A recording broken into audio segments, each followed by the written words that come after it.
Local. Now, WTOC starts with breaking news.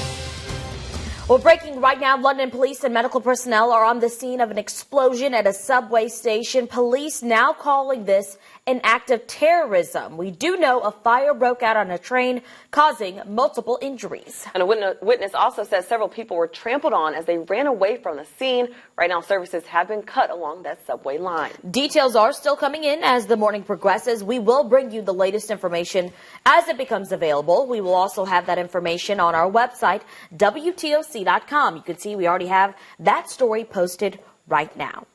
And we are going to send it over to Cutter Martin right now in the First Alert Weather Center. And on a Friday, we begin on a decent note. Breaking overnight, we've learned one man was shot near a public housing complex in Savannah. Metro Police tweeted late Thursday night the shooting happened in the Caton Homes area.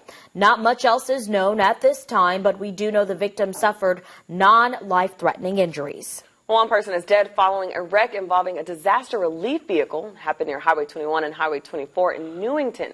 According to Georgia State Patrol, the driver of the car was headed southbound when it collided with the Central EMS RV. The driver of the car died at the scene. There were no other injuries. President Trump met with Hurricane Irma victims in Florida. The storm is being blamed for 78 deaths, 27 of them in Florida.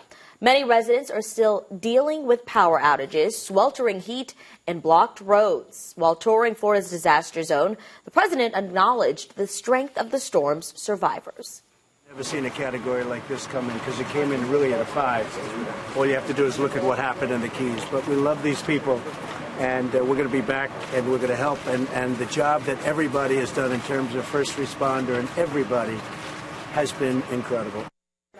The president also spent part of his trip serving food to storm victims.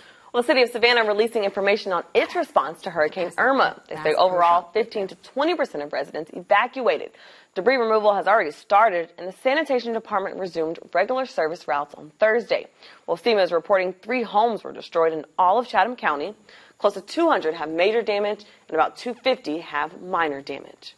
Well, many of you made the choice to evacuate for safety as Irma passed through Georgia. But for some people, it wasn't an easy decision to make. Well, that's right, because hundreds of people around Savannah live in homeless camps, and sometimes forcing them out of their comfort zone could be tough.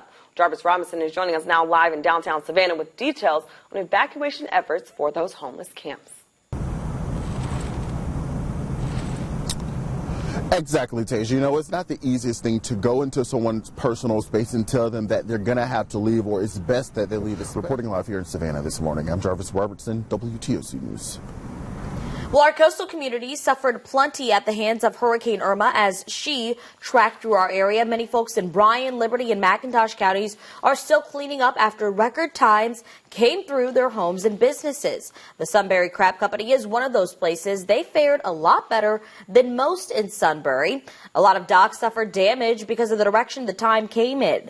The family who runs the crab company couldn't open back up until Thursday. They say the days they were closed meant they lost valuable business. Sit through a 4-day storm or wait 4 days for a storm. Both are just as bad. You're on the clock.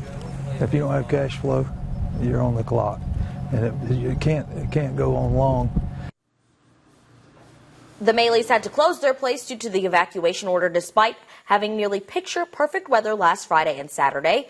Like a lot of others in the area, they are thankful the worst of Irma stayed away from us. Well, on Rio Road in Chatham County, neighbors are helping other neighbors clean up after Irma. The area near Little Ogeechee River experienced a lot of flooding. Residents say they've been cleaning up and rebuilding day and night since the storm. My dock, there was only like 2 foot of the roof sticking up of my dock. That's how much water there was here. It just kept coming and coming and coming. Never stopped. Well, Feather says he wants to thank volunteers from the Haversham YMCA for coming out to help his neighborhood recover. The Barrier Islands felt a major storm surge and high winds as Irma ravaged those in Beaufort County. Local officials, the National Weather Service, SCE, MD, and FEMA are conducting damage assessments on Daufuskie, Harbor, Hilton Head, Hunting, and Fripp Islands. The assessments will continue over the next several days. And dozens of critical care patients were evacuated from facilities in Jasper and Beaufort counties. It's been a week since the patients left, and now many of them are returning home. 27 patients were evacuated from Hilton Head Hospital. The first thing the hospital did was slow down operations. Elective surgeries were postponed, and patients who could be discharged were. Those who could not leave the hospital were taken to partner facilities as far away as Atlanta and Rock Hill. Ultimately, it's safer for the patients. We never know how the storm is going to turn. A couple of days ago, it was actually pointed straight at us, and so we really put their safety first. It's worth it to make sure that they're safe. Well, Shoreline Medical Transport assisted with the evacuations. They ran 13 ambulances 24 hours a day to get the job done. And talking tropics this morning, the Safe Touch Security First Alert Tropical Update. Right now, no major issues for us locally. Minor impacts as far as the rip current risk, and maybe we're talking increased swells here from Tropical Storm Jose as he moves off to the northwest and then north. No direct impacts here locally. Watching for the Delmarva up to New England coastline. They could see minor impacts up there. Watching for them. And for everybody, we're watching a tropical wave here with a likely risk of developing between, let's say, the Lesser Antilles and Africa, kind of that halfway point moving west-northwestward. And a development today, we now have Tropical Depression 14, it too moving west-northwest and could pose a risk to the Lesser Antilles, portions of the central and western Atlantic here over the next week and a half to 2 weeks. Again, nothing to worry about. We have our eyes on it. If anything develops, we will let you know right here on WTOC, also WTOC.com, and in the WTOC weather app. Let's talk a little bit of traffic this morning outside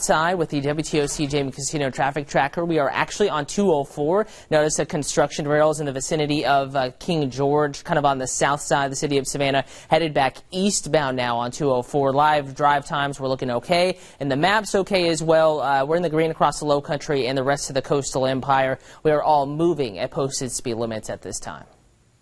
Well, happening today, the UN Security Council will once again hold another emergency meeting about North Korea. This comes after the rogue nation test-fired another ballistic missile, which flew over northern Japan. The launch was just hours after North Korea criticized new UN sanctions. They threatened to sink Japan and reduce the U.S. mainland to ashes and darkness. Dictator Kim Jong-un is less than 6 years into his reign, and he's already tested more missiles than his father and grandfather combined. Well, coming up, President Trump proving he's not budging on his stance on Charlottesville. This as we're learning more about his meeting with Senator Tim Scott. But right now, we do want to update you on that situation in London. That's where there was an explosion at a subway station. The London Ambulance Service says 18 people are now in the hospital. None of their injuries are serious or life-threatening. Police have called the explosion an act of terrorism. We have a breaking news update to tell you, a story we are following. A fire at a London subway station. Police now say the fire was caused by an improvised explosive device. We also know most of the 18 people injured suffered flash burns. We'll continue to bring you this story all morning long, and the latest as we continue in our 7 o'clock hour of the News at Daybreak. We do have all of this information posted right now on our website, WTOC.com.